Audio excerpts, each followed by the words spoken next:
usanga bagara umubwiye ati ngo dukore na video kagomba kugara agomba kwigira umuntu watari kandi muhira ufise ico bita yani kiwembe kabisa Kati usanga agomba kugara uca wikora ku wawe tu atakugora wahora mushirako ibintu rero nk'ivyo urumva ariko aravuga bidondo birumvikana kandi birataho wahora mushirako urumva dufata nka bidondo cakora singombwa ngo abandi bose baciye babikora kandi umva ikintu ndababwire abantu Jesse ndiko ndabesha ya ndirimbo naririmbanye na Lolilo itwa Sheri mbwira twaramushire bidondine Malaika bidondine Dunia sio mbaya bidondine Shani bidondine namaze gusora nje na nibeshe namaze gusora na bidondine ndirimbo 7 chansons ya maklipe ni Queen video sama nataka pesa ziende fasi nyingi oyaye ari giyo kamutelefona umuntu akakugarirako bibi yangu anambia Sheri nibitugana bon takudepenser nitie mie tena klipe inavuma wewe ndakoko na mafaranga inavuma kuliko hata kisingetia watu wengine nicho gituma ba Queen video musikomu natuletea bugaro Reka mbanze ndabasabe mufite subscribe like na share na comment kubakunzi ba Yakini TV Burundi reka nongere ndabasabe kandi dukurikane kwa makini kuko nga turi kumwe ibihangange mu muziki w'u Burundi harabakunda kuvuga ngo ni muziki ndundi ariko muziki ndundi nto baho muziki w'u Burundi sivyo na cyane nuko nyene hari abantu cyane numvise bari kuri stade nzarumva bavuze ngo umuziki ndundi urabaho Muziki ndundi oyana muziki wo mu Burundi me indundi ni niyo system y'abantu bose bavuga ni rythme ugasanga bavuze umuziki ndundi ni ndundi ni Burundi nico kimwe ariko dufate ku mico nakaranga nibaza ko iryo jambo ritabamo Mbo en fait urabona kene imyaka iriko ragenda ari ibintu biriko biraza ba création bitari muri dictionnaire nico gituma turavuga ari umuntu bavuga umulupo na mu dictionnaire mu Kiswahili urimo me na demu fasigani naandikwa mu mabitabo hakuna demu ni ibintu barakreya gusa abantu kugira ngo urabona ngene myaka iriko ragenda ari bindi bintu biriko biraza ngo demu wangu mulupo wangu bakunzi wa Yakini TV reka dusabe bandi bayidondore turahera mu bubafu bwacu aho turi kumwe n'umuntu navuze izina reka banze yivuge ko si umwana muto reka turakwakira imbere ya kamera za Yakini TV merci sana ni mjini pesa canke mjini mani ni kuvuga benshi barakunda kwibaza kuri iryo zina ryanje hari abantu usanga badasobanukirwa kuko urazi ko twarahezagiwe turi mu gihugu cy'u Burundi no kuvuga mjini mani no kuvuga mjini ni Giswahili bisigura igisagara mani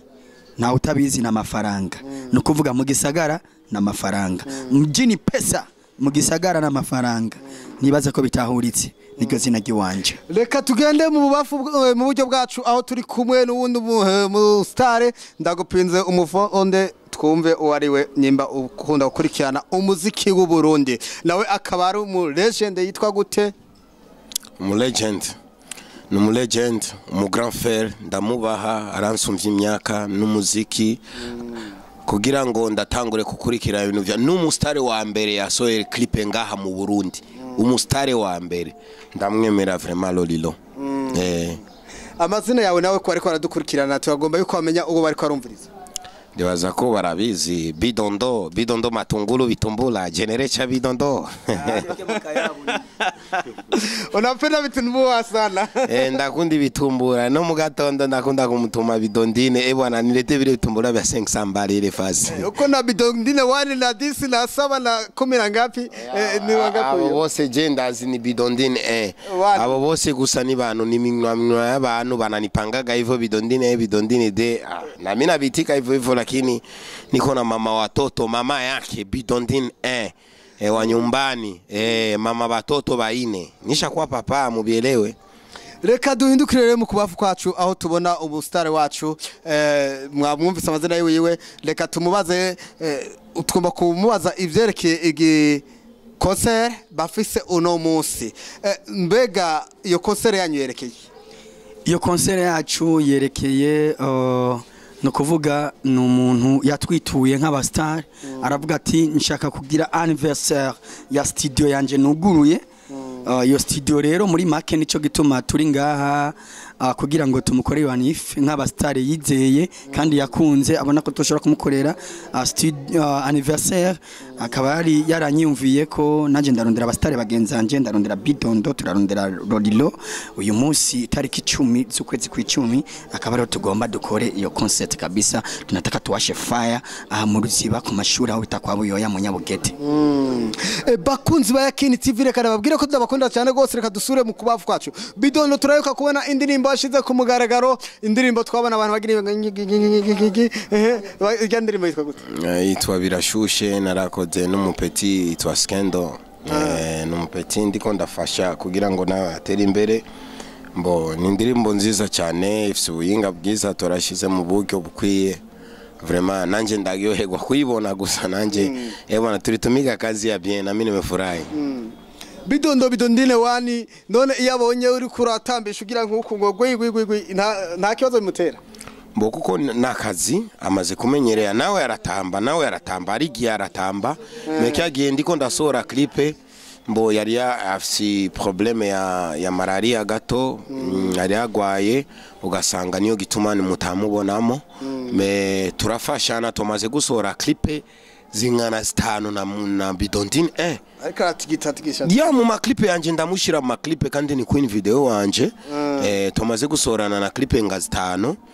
mugabo ari gihe ndashaka gudusore clip ugasanga aragwaye ndamureka yani miba Queen video abantishagi kuniletea burofa na tia bibi yangu jamani kiwembe kabisa wewe hauna buke narudia tena narudia hivi nasema ba Queen mimi na bibi yangu tushatoa clip 5 Queen video kiniletea burofa niko na bibi yangu namutia sitaki burofa ina maana wewe uko mkari sana no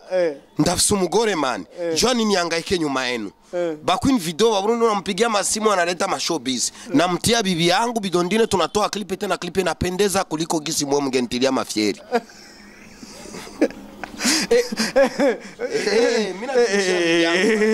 Ica kinavuze nico hari abantu usanga bagara umubwiye ati ngo dukore na video kagomba kugara agomba kwigira umuntu watari kandi muhira ufise ico bita yani kiwembe kabisa Katusanga agomba kugara cha wikora kuwawe tu atakugora waho uramushira ibintu rero nk'ivyo urumva ariko aravuga Bidondo birumvikana kandi birataho waho uramushira urumva dufata nka Bidondo cyakora singombwa ngo abandi bose baciye babikora kandi umva ikintu ndababwire bantu Jesse ndiko ndabesha ya ndirimbo naririmbanye na Lolilo itwa Sheri mbwira twaramushire Bidondine Malaika Bidondine Dunia sio mbaya Bidondine Shani Bidondine namaze gusora nje na nibeshe namaze gusora na Bidondine ndirimbo 7 chansons ya maklipe ni Queen video sema nataka pesa ziende fasi nyingi oyaye ari giye ukamutelefona umuntu akakugarirako bibi yangu anambia Sheri nibitugani bon takudepenser nitie mie tena clip inavuma wewe ndako na mafaranga inavuma kuliko hata kisingetia watu wengine nicho gituma ba Queen video musiko mnatuletea bugaro ni bien kutumikisha kuvanga lakini musiko mnatuletea bugaro mukinigaria mimi natumikisha bibi yangu sitaki utia mablagi hakuna muda sasa Diamond atumikishagi bazari batanasha na vitu vinakuwa bien bakunzi ba Yakini TV reka layutse musode subscribe like na share na comment reka tugarukize ikikano cyacu gaha nyimba atakaja mufise mu shaka kubwira abari ko radukurikirana vraiment merci beaucoup ndabakunda cyane Yakini TV Generation Bidondo merci beaucoup baguye akore subscribe like na share subscribe like na channel na comment kuri Yakini TV numwibagiye na kwa Bidondo asante sana Bidondo shene yawe itwa gute Generation Bidondo change wandise Bidondo chubona namba rouge ucugira kakanu ka rouge plateau kamanuka sana kamezuka kamezuku kamanuka uko ni fo uko nantiria mafuti Deka tugende mu kubafu kwacu bwira akajambo kamwe abantu bari kwaradukurikira ijambo nzo kwama mvuga mu gihe nzoba nk'igihumeka mu gihe nzoba nk'isohora impwemu nzoguma mbwira abarundi n'abarundi kazi ndetse reka nitwibagira abapapa bacu abategetsi nibaze bakunda umuziki w'igihugu cy'u Burundi kuko abarundi turashoboye umuziki nta bintu umunyamahanga yoshobora gukora jeboma ngo nkore byonanira kiretse gusa gukunda izina giyiwe ariko ntabyo yoshobora gukora binanira kandi tutibagira no kuraba indirimbo Lolilo aheruka gukora na Bface ni indirimbo naje wenda yumvise ndi muri chambre yashize ahantu yitwa gute ebwana ahubwo reka mukanya cyo mu telefone ndababwira izina giyiwe kubisanzwe iyo ndirimbo yitwa Hatari Hatari wayikuye mu mpanuro z'iki iyo ndirimbo yitwa Hatari iyo ndirimbo yiravye vraiment urusasu ugaca usanga turiko turagenda mu mahanga kuzana abastare abantu bafise ibikamponi bikomakomeye ngo nzana umustare naka mumbare sinkunda kuvuga umustare mwizina mugabo barajabuka hanze mu bihugu bitandukanye bakazana umustare runaka ngo aze ngaha mu Burundi ngo niwe bazanya komeye kubera iki tunaweza ushize hano hajya Lolilo ukashira Bidondo ukashira nanje twokora umuti kabisa yani tunatimua vumbi chambo c'abajya bastare bagenzi wacu muri Tanzania timua vumbi nyinyi wawili sasa hapa tutatimua vumbi kama kawaida fanya kapela sogea hapa Yakin TV yaga usimuoni ule ya ule anapendeza asikutishe brr. Yakin TV shingimiti anyuma gato hahise basokuru bacu basangirira hamwe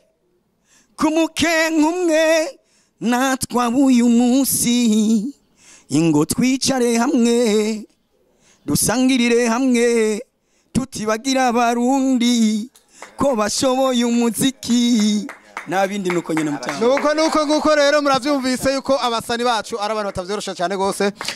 wowe rero uri hagati mu gihugu urahawe kaze abasani bakeneye Chakuri ya Yakin TV arashobora gurosa nomero yabo mukavugana neza bya muri management ya Lolilo bya muri management ya Bidondo bya muri management ya Mujinimani aho se abasanira baronka kandi kubera muba muri abene gihugu ndababwire akabijya mutari muzi barashobora kugabanya ibeyi ubundi bari bakora show musi ya Emilio ariko arashobora kugabanya ibeyi kavuga ati kugira duteze imbere umuziki wacu w'u Burundi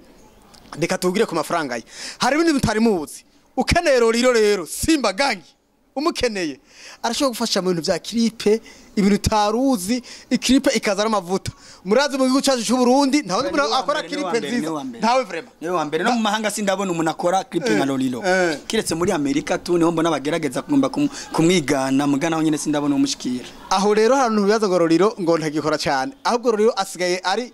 mu high technology wowe ufite agatekinoloji gatoyi mwegere Lolilo azobigufashamo hajya umuntu ubwira umenye icyari nuko yaga nawe apa nivyo kura ku Facebook bijya nibinyoma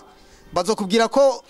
umuntu aneye mu isoko kandi atari byo nuko rero afete ndagomba kubabwira abantu ifo umuntu akoze ikintu kiza ifoke muitike umuntu yatanguye gusora clip nga mu Burundi nikugwa kwa Jay-Z muri Amerika Jay-Z na P Diddy niko ndabona Lolilo niyo yatanguye kuzana ubuyinga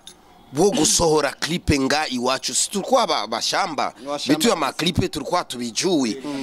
niye alileta teknolojia kusema kama mtu na sisi tunaweza kuonekana mu televizio sisi wasanii wa Burundi ilifo kuitika kama gisa abanyamerika baremera Jay-Z na P Diddy unaona kugira nga Tupac ifo tuitike kama yendo alicreate kama image ya msanii wa Burundi inaweza kaingia kwenye TV ya manke reka turirimbe akarimo tukafashanye twese Bidondo bimama twibazovuga baruhe nachoko yo baita remixing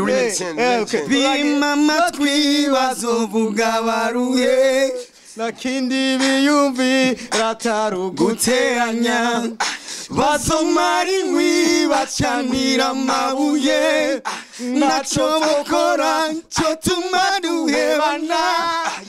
bakoze Yakin TV rero reka musane subscribe like na share na comment imbere yuko ufyonda nagomba ndakubwire reka tubwire n'abakenya bavyumve n'abatanzania bavyumve ndetse n'abaganda East Africa ukubali ukatai Lolilo ni mkali wa video East Africa sijaona mtu wa kumshusha down mapema sana merci beaucoup